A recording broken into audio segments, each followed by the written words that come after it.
So real quick, my name's Fraser Bowie. I spent the last 10 years or so in the enterprise learning space with Verizon and actually introduced VR learning and AR on-the-job support to their training and their global training and operations departments. And now I'm on my own doing some consulting to help others do the same of what we did at Verizon. So I'll be moderating today's panel, and I will hand it over to... I'm Amy Newens. I'm an assistant professor of psychology at the University of Central Florida. I'm also the director of continuing education and the director of the Center for Research and Education on Sexual Trauma at UCF Restores.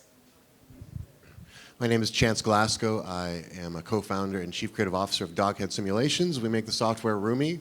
Rumi is VR conferencing software for education and training and all other sorts of uses as well. So, back to you, right? All right, cool. So, you don't have to do this, but I'm going to say this is how I started off every VR training course at Verizon, was have everyone stand up and turn around to a full circle. It not only gets the blood flowing, but it reminds you that this is an entire 360 experience. So you just do a 360 loop and have a seat. So so we'll start off with you, Chance, and Rumi. All righty, let's get started here, guys. Let's see if, just another intro slide. All right, we've been through here already. Let's check out this slide as well. And now we're on to mine. Awesome. All right, rehumanizing social media and online education with VR. I could have made this title longer. There's so many things we're doing with Rumi right now that it's hard to even decide on titles. You can reach out to me, actually Chance at Doghead Simulations. That's our general contact, but I'm Chance, so Chance at Doghead Simulations, and we're on Twitter. So there you go. Feel free to reach out afterwards. All right, so let's go my background.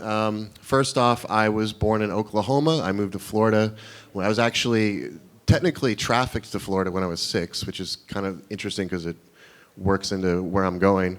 And lived in Florida until I went to Full Sail and then graduated from Full Sail computer animation and then started working on video games.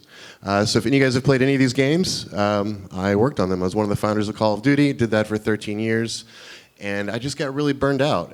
It doesn't matter how much, eventually they can pay you as much as they want to, but if you're not enjoying it, then it doesn't matter and you just have to leave. So I got burned out. 14 years of first-person shooters, 12 years of Call of Duty. I was a first-person weapons animator, so if you've ever reloaded a gun or pulled a gun out or shot a gun in a Call of Duty game, there's probably a 50% chance I did it. Went through 2 company splits, and I just had to get out. I just got burned out, and I was like, I'm going to Brazil. So I decided to live in Brazil and just work remotely. So this is where we're getting kind of the VR part, right? So I used to have a video here. We're kind of short on time, so I'm not showing the whole video, but there's a quote. There's a 1 billion to 1 chance that we're living in base reality. Now that kind of sounds crazy, right? If you've ever had a good VR experience, or a very good VR experience, you can lose yourself in it. You feel like after a while you can actually kind of forget that this is not reality. You just kind of buy into it.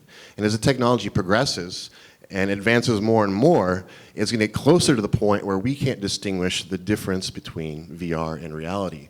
And it's getting to the point where it's probably making people question actual reality. At a certain point, VR is going to get so good, people are going to be like, is this reality? Because if I can't distinguish between VR and reality, maybe this is not either. And a lot of this is because of Moore's Law, which arguably is maybe changing a little bit, but the bottom line is technology progresses like crazy. Every 18 months, the processing power typically doubles. People are saying it's a little longer than that now. If you look at all these devices here, and early, I'd say like late 90s devices, all these fit in an iPhone 4, which is also an outdated phone. If you look at this is a 80 megabyte hard drive. This is BJ from Wolfenstein in 1991, and this is BJ from Wolfenstein in like 2012. So this, in just part of my lifetime, this is where we've gone in graphics and visuals. So where are we going to be in 50 years? We're going to be in 100 years. It's getting ridiculous already, right? Well, let's rewind to the history of VR, why it hasn't really worked. Well, we have, back in the 90s, we tried VR, but we didn't really have the processing power for it to be a good experience. It had a very limited 60-degree field of view, so very narrow. It's like looking through a toilet paper, roll. Low frame rate. You need, at least like 60 frames just to not get sick. You might get 60, but they're pushing 20 frames a second. It costs over $100,000, and had a lot of lag and latency. So when you turn your head, it'd be like 50 milliseconds later, it would render what you expect to see. So everything you did in 90s VR was like, you're doing that while you're drunk. Everything's just delayed. So people got sick, and it wasn't a good experience. Now we're finally up to 130, 120, 110 degrees field of view, up to 144 frames per second. Prices between $200 and $1,000. We've got 4K screens, and we've got about 20 millisecond latency, which is a big improvement. So why is there a bear getting wasted on Jack Daniels? Good question. When I was in Rio, I started working on a VR project with a good friend of mine, Albert Perez, who was one of our co-founders, and we started making a game called Bear Tinder. And Bear Tinder was a bartending game where you're a bear mixing drinks for various animal clientele as they slowly get wasted and just hilarity ensues. So I had like 5 pages of drunk animal dialogue. Anyways, and so investors won't invest in this. That's the point. We had to make something that would... Am I at 14 minutes already? Is this right? 14 minutes? Okay. All right, let me know, because I was like, what happened? Am I on a time machine? Okay. All right. So we decided, we had some issues working on Bear Tinder. We didn't like Skype. I was living in Rio, 2 streets from favela. My internet was like 5 megabits a second. So video conferencing didn't really work, and so we're like, what if we connect in VR? And so that's kind of what we also realized not only connecting in VR would be optimal because we could actually talk to each other. There would be no video being sent, less bandwidth. But we have studies that show people are doing all these other things when they're in meetings, right? And the good thing about VR is you're strapped in. You can't be distracted by all those outside things. You pick up your phone, you're not going to see it, right? All right, so why VR instead of video? Why is VR a better medium for hanging out with people or having a meeting or training than video conferencing? Well, you have social presence, right? So in a good VR experience, you actually feel this almost like a tingly feeling, like, ooh, I'm here, right? When you network other people in that experience, you feel like they're present with you. So if you're playing a game in VR with a friend, you really feel like you're out there with them experiencing this together. It's a really amazing experience. You can make eye contact in VR. Can't do that. If you look at your camera, video camera, you're not looking at the eyes. You look at the eyes, you're not looking at the camera, so you're doing this. It just doesn't happen. You can't make eye contact in a video call, right? Train, awesome. Yeah, I was like, am I done? Is that the bell? Like, I gotta go? All right, but in VR, we can do that. We actually, right now, are faking eye contact, but in the new generation of headsets, we're gonna have eye tracking one-to-one. So think about how powerful that is, not just for the emotion of your avatar, but just you could put someone through a grocery store and track their eyes and see exactly what products they look at. There's a lot of things you can do with eye tracking. Increased focus, you don't have the distractions of the outside world. The health benefits, I usually stand when I have meetings now, so that's a small benefit there. And you're just more engaged. You can bring in 3D models. You can do a lot of things you can't do in typical video conferencing. Oh. All right, so this is what a roomie is. Let's see, play. So all that, the hands and the heads are being driven by the headset, right? So we're tracking the hands and the head, and so we're actually sending the body language over the internet and applying it to the avatar. And as a result, it kind of gives you this kind of nice blend between being real and not very real. It's kind of like this. It feels like you can open up with people more in VR, right? Because you know there's a human behind that avatar, but they still are an avatar. It's this interesting vibe you get. I'm going to get into that with the anti-human trafficking stuff soon, actually. For example, we're being used at, Full Sail here locally, but Harvard has been using us to teach Egyptology inside an actual pyramid with a school in China, right? So you have Chinese kids in China, kids in Boston, they're all in the same pyramid learning from a PhD of Egyptology, all in VR together. So this is the power of VR, putting people together in the same room from other parts of the world. So getting on to the more of the rehumanizing social media aspect. So we've got 3 billion people on social media. Studies are linking depression, anxiety, social media use. We're now getting studies for the first time ever of people who, since 5 years old, have overconsumed social media. And because of how new social media is, we didn't have studies until recently, and now this is what we're seeing. It's kind of unfortunate. I'm not getting down on social media. It's a tool, but like all tools, can be used for good or bad or overconsumed. And so Facebook, in a sense, has, in my opinion, kind of not just Facebook, a lot of social media has dehumanized this connection. For the history of humankind, we've been conversing to each other through an exchange of facial expressions, body language, vocal intonation, right? And not until recently, in history of humankind, we've stripped that out for the sake of convenience, whether it's a phone call where you just hear someone, or if it's just, and now we're at the worst situation where in social media, it's boiled down this complex exchange to just like or nothing, right? So in a sense, what social media has done, if it's overconsumed way more than face-to-face conversation, is it's dumbing us down socially, because it's taken that exchange, facial expressions, eye movement, and just like or nothing. Not even binary, that's less than binary. As you can see here, like, what do you get out of VR conferencing versus traditional? You've got these mostly text, photo, and video, which is your typical social media. But now we've got body language. You can load in 3D objects. You can bring in a house if you're an architect and walk through it, in your meeting. Shared environments, eye contact, social presence. We talked about a lot of these things already. So here's the former VP of Facebook. The short-term dopamine-driven feedback loops that we've created are destroying how society works. No civil discourse, no cooperation, misinformation, or mistruth. So even the former VP of Facebook is saying that social media is screwing with our brains. It's screwing with our dopamine, our serotonin, in ways that like traditional conversations haven't, right? This is a pretty subtle way to get to know someone.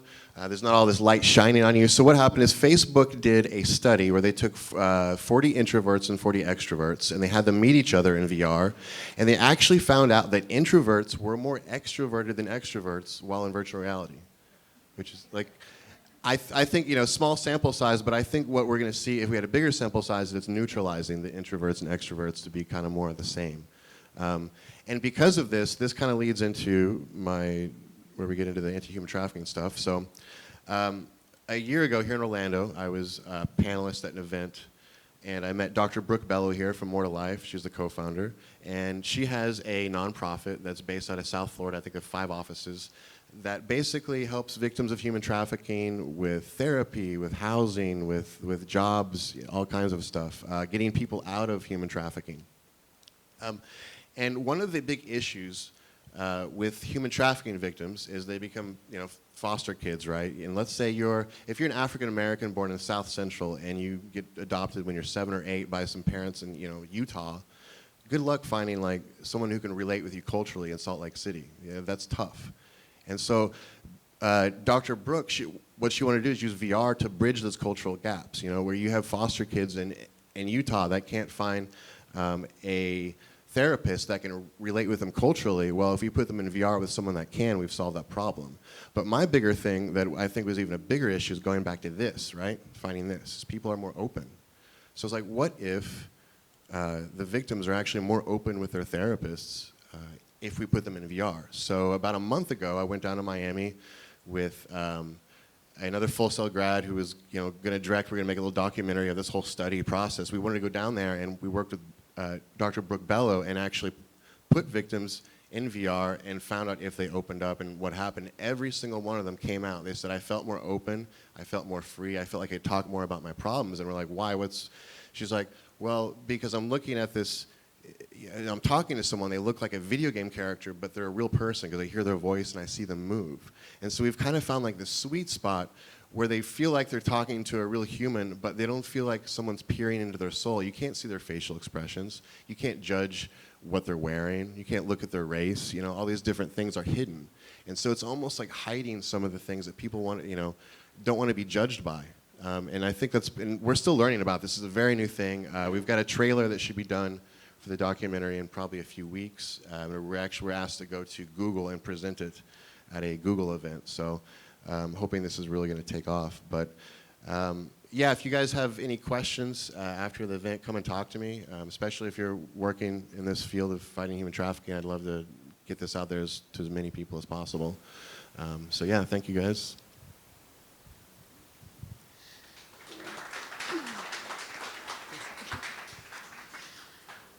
Thank you, Chance. Well, thank you all for joining us today, and thank you, Fraser, for moderating this, and thank you, Chance, for co-presenting with me today. I'm going to be talking about some of the work that we are doing in UCF Restores to help individuals who have PTSD as a result of multiple types of trauma, and we're using VR to help enhance their treatment. So UCF Restores is a clinical research center at the University of Central Florida, and we were founded with the goal of changing how people understand, diagnose, and treat PTSD. Oftentimes when we think of PTSD, the first group that comes to mind are our military personnel. They're seeing combat and therefore at increased risk for PTSD. But they're not the only group of individuals who experience PTSD. Here in Orlando, we had the Pulse shooting, and so we have survivors of mass violence. We have the first responders who went to Pulse on that night and had to see what happened. We have first responders who respond to a number of other different types of calls that are traumatic. We have survivors of sexual assault, and we have survivors of hurricanes as well, and natural disasters. And those are just some of the different types of traumas that we work with at UCF Restores. And PTSD is something that affects people's daily lives. It affects what they are able to go out and do, what activities they can still engage in or are able to still choose to engage in. It affects how they work with their families, how they work with coworkers, if they are able to work at all. And it affects their interactions with society more broadly as well. And so at UCF Restores, we're really committed to looking at these ripple effects and helping people address each level of the effects that PTSD is having on them. In terms of our center, here's a little bit of a timeline for UCF Restores. So in 2011, UCF Restores was founded, and that was based on funding from the Department of Defense to do a research trial to look at treatment for PTSD. Then in 2016 is when we extended our services to first responders following the Pulse shooting. We were called onto the scene when that happened to say, what can you do to help us? And since that time, we've been helping first responders and survivors of mass violence. Also in 2016, that is when I arrived at UCF, and that's when we extended our services to sexual trauma survivors as well. Last year was a really exciting year for us. So first, we got a $10 million contract from the Department of Defense to allow us to compare our treatment to another treatment that the Department of Defense is using as one of the most common two treatments for PTSD right now. So they're letting us compare our treatment to see if we can do a bit better. And I'm going to talk about some things that are different about the treatment that we do. And that's taking place on 3 military bases right now. We also got a $1 million donation from a UCF alumnus, Jim Rosengren, and his wife, Julia, and that allowed us to open the Rosengren Trauma Clinic and help to treat survivors of various types of trauma.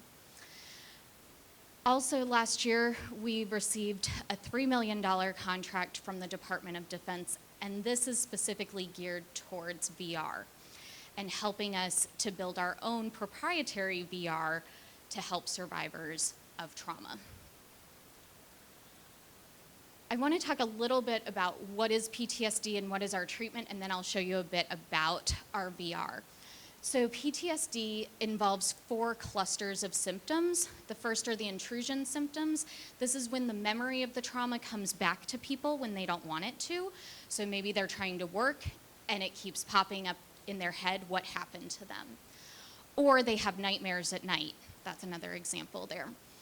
Avoidance. So as soon as that memory pops into their head, it's very distressing, so they try to push it away. And they spend a lot of mental effort trying to not think about the trauma. They also tend to avoid things that remind them of the traumatic event because they don't want to think about it. So if I smelled diesel fuel during my combat experience, I don't want to smell that smell anymore. If I experienced a sexual assault and my perpetrator was wearing a specific cologne, I don't want to smell that anymore. Things of that nature. Then there's negative alterations in cognition and mood. So cognition's thoughts. So these are things, I'm a bad person because this happened to me, or I must be bad to allow this to happen to me. The world is inherently dangerous now, things of that nature, or just persistently feeling down or depressed or fearful. And then marked alterations in arousal and reactivity. Here we have sleep disturbances, so not being able to fall asleep or stay asleep at night. Also, anger and irritability is a really common one here, where things just, you're set off at the littlest thing when before the trauma, that wouldn't have bothered you so much. In terms of traditional barriers to care, with accessing treatment, so once people are finally ready to say, I want to get treatment for my PTSD, there's often a lot of hoops that people have to jump through. They have to find a provider, they have to get that provider to call them back, they have to fill out paperwork, they have to get into a system sometimes. With the VA, there's a lot of paperwork that people have to fill out even to be seen there. And some of our bigger centers require those types of things. Securing time off for appointments. So with physical injuries, usually employers are like, oh yeah, you're sick, or you sprained your ankle, or you need surgery. Yeah, take some time off and deal with that. For mental injuries, it's not always treated the same way. There's a stigma barrier. So fears that if I admit that this is a problem, people are gonna judge me negatively. Or for some of our active duty personnel or first responders, I'm gonna be seen as not being able to do my job anymore if I admit to having this problem. And then a preference for treatment of things like sleep, anger, and stress. So a lot of our PTSD treatments focus on the anxiety piece and don't address these other areas. But some people say that's really what's the problem for me. So at UCF Restores, one, right now we're very fortunate that because of donations like from Mr. Rosengren, and we have funding from the state of Florida, we're able to provide our service at no cost. And we use an empirically supported treatment approach, which I'll talk a little bit more in a few slides about our outcomes, but our research has shown that this treatment helps people get better. And we also have a one-of-a-kind 3-week intensive program. So in terms of taking time off, instead of taking a little bit of time off for an extended period of time, we can have people come to us for 3 weeks and do really well in that period of time. And we've worked with a variety of populations, so we know things about military culture that are a bit unique, first responder culture, the LGBTQ community as well. And doing treatment differently. So one of the things that we do with our imaginal exposure is to use virtual reality to enhance that. So with PTSD, as I was mentioning, people don't want to think about that trauma memory, and so they try to push it away. But if I say to you, don't think about pink elephants, most of you probably had a pink elephant pop into your head. That's what's happening for people with PTSD. They're saying, I can't think about it, so it keeps popping back up. So what we're doing with imaginal exposure is having people think about it, which seems counterintuitive, but it makes it so that it's not a scary thing to think about anymore. It's never going to be a memory that people want to think about. It's arguably the worst thing that's ever happened to them. But there doesn't have to be catastrophic consequences to thinking about it. We also add group treatment to address depression, guilt, anger, sleep, and some social skills training to help people regain their social connections. And in our intensive outpatient program, treatment is done daily for multiple hours in the day. so that people can recover very quickly. With exposure therapy, we're bringing people face to face with what they're afraid of. If you were afraid of a dog, what would you do? Spend time around dogs to get over that fear. So what we're doing with the trauma memory is trying to help people confront that memory and help it to lose its power over that person. So some of our outcomes here, what we've found is 66% of our patients with combat-related PTSD no longer meet criteria for PTSD at the end of our 3-week program. And we're in the 90% range for people who show clinically meaningful reductions in symptoms, but there are still people who meet criteria. For our first responders, we're above 3/4 of individuals not meeting criteria at the end of our program. And to date, we've treated over 750 individuals with PTSD. Another thing that's really important, so PTSD treatment, again, I'm bringing people in to confront something horrific that happened to them. Most people don't want to do that. So PTSD treatment has an unfortunately high rate of dropout. In our 3-week intensive outpatient program, our dropout is 2%. So people stick with us because if you're coming back day after day, I'm able to get that anxiety down much quicker than if you're only coming in once a week. And our relapse rate is 1%. So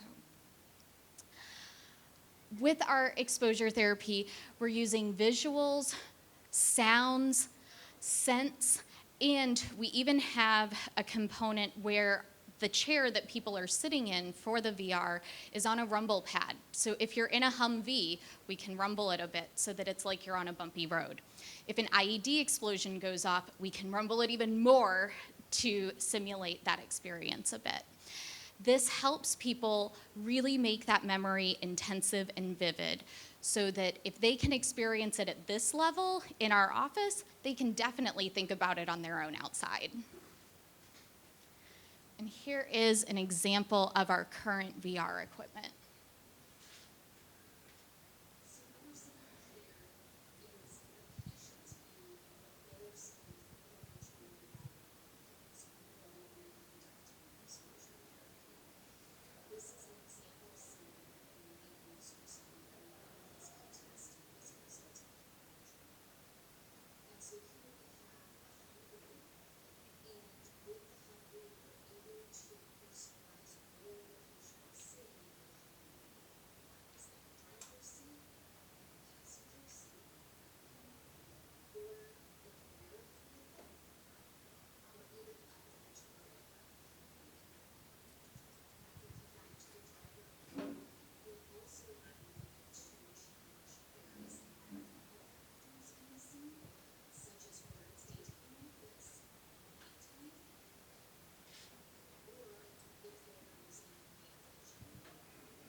Okay, so that's an example of our current VR equipment.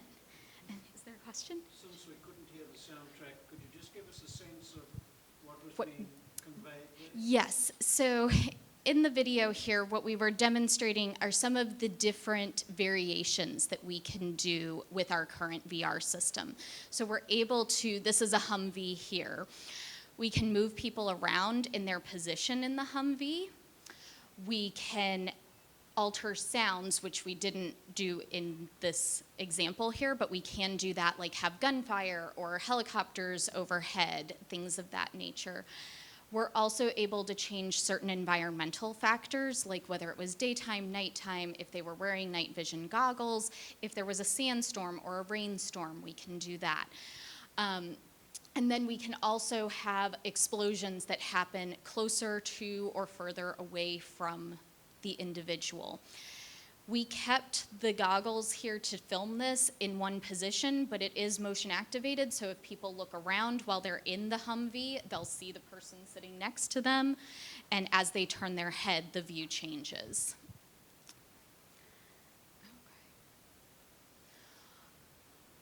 All right, so one of the things on the horizon for UCF Restores is that the system that we're currently using was designed for military veterans.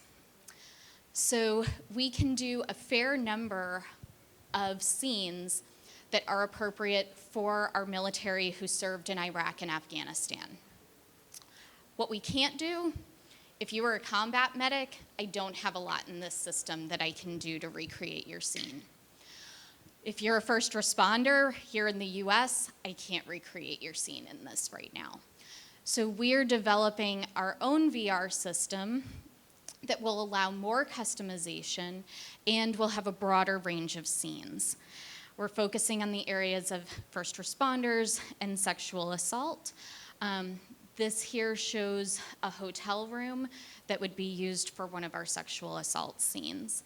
And you can modify things like the color of the walls, whether the TV was on, what color the bed sheets were, whether a shower was running in the background. People can enter the bathroom after and things of that nature. We're also integrating psychophysiological measures so that heart rate and skin conductance are being measured in real time to provide the therapist with more objective data about the patient's reaction to the scene. And then our goal is once this is developed, we'll be able to train therapists to use this across the country to extend our reach. All right. Thanks, Amy. So before I go to the audience, I have a couple of questions. So, Chance, you talked a lot about how really the VR technology is bringing that social interaction back, right? And Amy, you're really bringing them back to where they were. So my first VR experience that I launched was a store robbery. So we put 20,000 Verizon employees through a store robbery, right? So we did the exact opposite of what you did, which was we worried about giving people PTSD because we were giving them, guns in their faces for the first time. But just, it was an amazing experience. I saw hundreds of people go through it. Some cried, some were shaking, all that sort of stuff. The connection's unbelievable. But just, Amy, from your point of view, how is this technology different from any other technology that can really bring that human connection?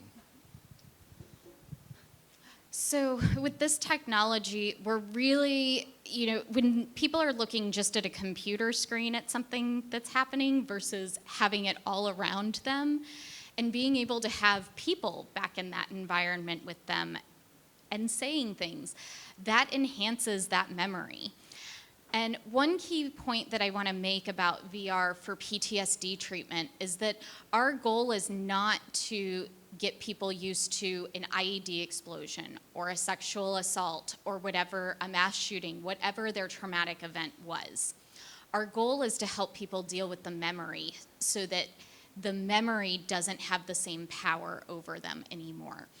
And the more we can really get people to have a vivid memory there, the more quickly we can get treatment to work. So this is really key there. Are you replacing their memory with the VR memory kind of thing? We're not, we're trying to make the VR match their memory as closely as possible so that it really is, they can think about this and not experience the same level of anxiety anymore. If we keep people in a situation that elicits anxiety, their anxiety will go down over time. It can't stay elevated for an extended period of time. So that's one of the reasons for our long treatment sessions. And what people learn is that they can be in that environment, they can sit with that memory and not feel incredibly anxious anymore. Again, it's not going to be something that they want to think about or something that's comfortable to think about. And we would hope that, heaven forbid someone experience the same thing again, they would have the appropriate fear response to protect themselves. But we want them to be able to live their lives and not be afraid of thinking about it anymore. So I'll ask one more question for the two of you and then go to the audience. So thinking about platform, chance, or hardware, and the same for you, Amy, what's next? What is going to take it to the next level to make it even more human? I mentioned eye tracking. That's some of the newer headsets have eye tracking built in. They're adding finger and hand tracking to the Oculus Rift and Quest, where basically using two cameras, it just builds a skeleton based on your actual fingers, so that when you're moving your fingers, it's tracking that, and you're seeing a 3D model of your actual hand, or not of your hand, just a 3D model of a hand that matches what you're doing. Anytime you can basically associate something that you're doing and connect that to the brain in VR, that adds a next, more immersion, right? Whether it's the rumble when there's an explosion, or whether it's seeing your actual hand or seeing your feet. We're gonna have, there's feet trackers already, but a lot of people don't want to put stuff on their feet, so we might have some technology, camera-based technology that tracks feet in the future as well.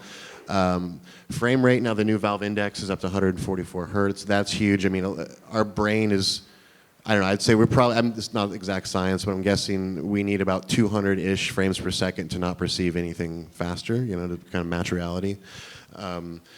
And what am I listening? John, you probably know, I'm leaving something out in VR, some new tech, hardware. Did I name all of it? What's that? Here. Yeah, so there's this new headset. Actually, they just released their second one or their fourth one yesterday. So it's actually 8K human eye resolution. It's $6,000, $6,000 or $7,000.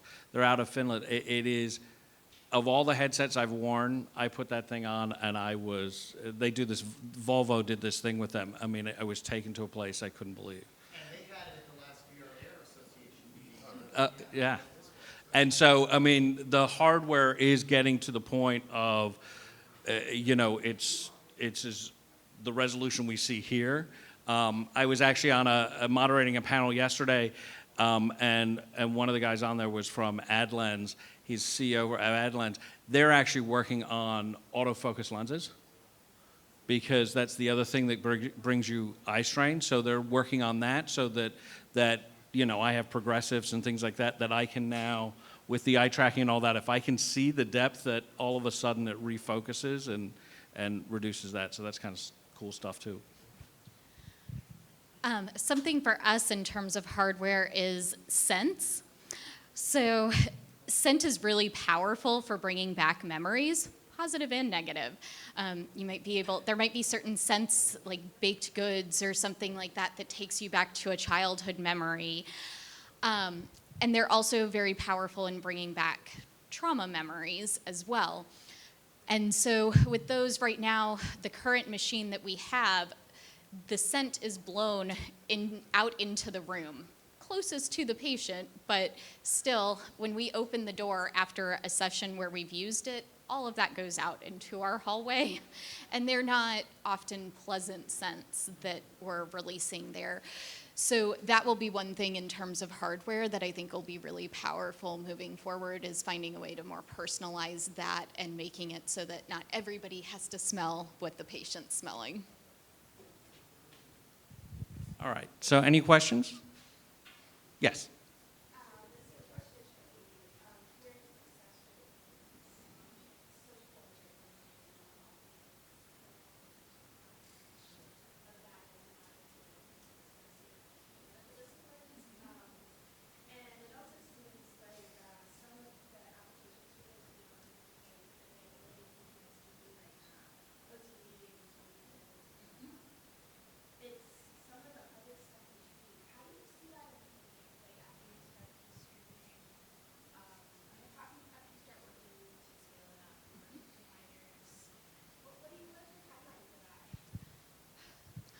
So timeline is, our goal is to have a completed version that we can be using at UCF within the next year.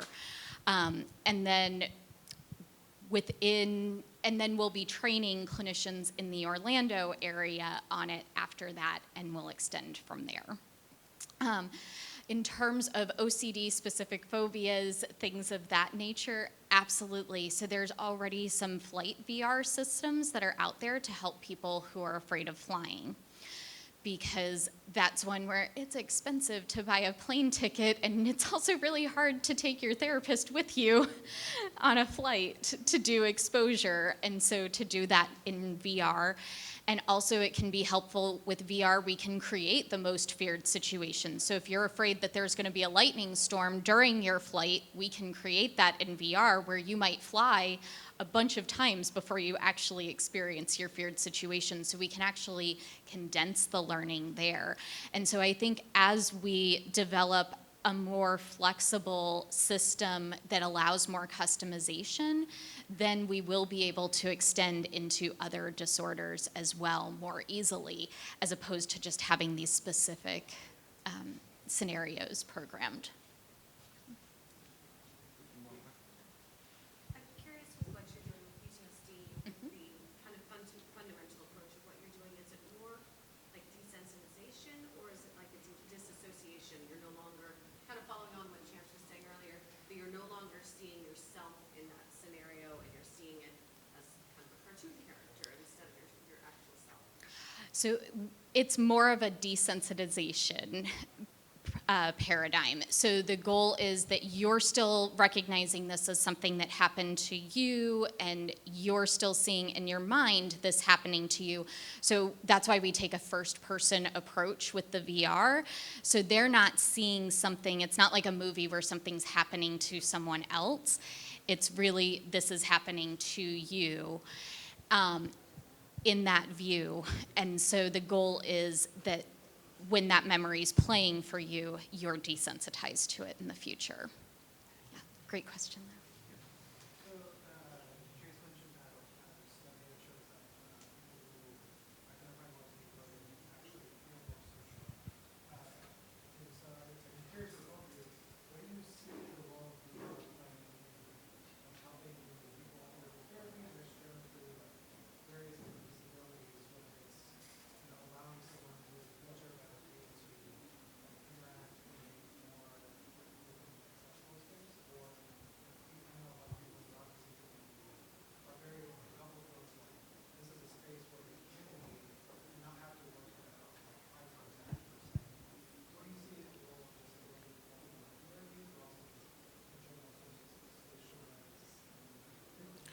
socialization? Something that I've seen, not just in Rumi, but some of the more social VR apps out there that are more about meeting people you don't know. Like Rumi is very private. It's like you invite people to your room, you talk to them, but like AltSpace or like VR chat. And you can find a lot of these videos of whether it's someone with Asperger's or high functioning autism talking about how they feel safer. Because think about it, to escape a social situation, if I want to escape a situation, I have to walk out in front of all of you guys, right? In VR, you just take off your headset and there is no social pressure, right? So VR, like social VR, it gives people a safe place to socialize.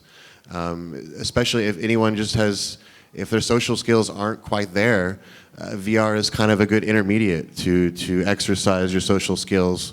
It doesn't match exactly face to face, but it's kind of a good, practice in a sense.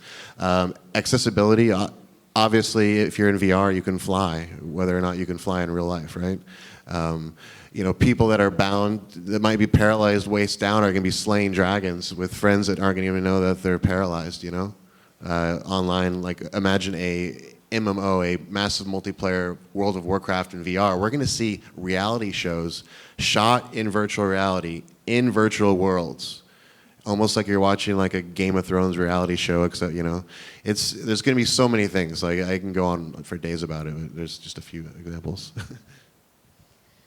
And actually, Dr. Deborah Beidel, who is the executive director for UCF Restores, has also used, it's been more computer-based, but this could be extended into VR to help children with social anxiety disorder to practice their social skills and to give them an environment in which there's avatars of their same age and they can practice how do you start a conversation, and they can do that repeatedly. And they had a lot of success with that. And that is a lot easier. If I'm a therapist, to try to find several different kids to bring into my office to practice with a patient is hard. To set up a VR, as the cost is coming down, this is becoming a tool that can actually be used. So. Awesome. Well, we're out of time, so thank you all. And if you have more questions, I'm sure Amy and Chance will be available to chit chat. And again, thank you, Amy and Chance, for session.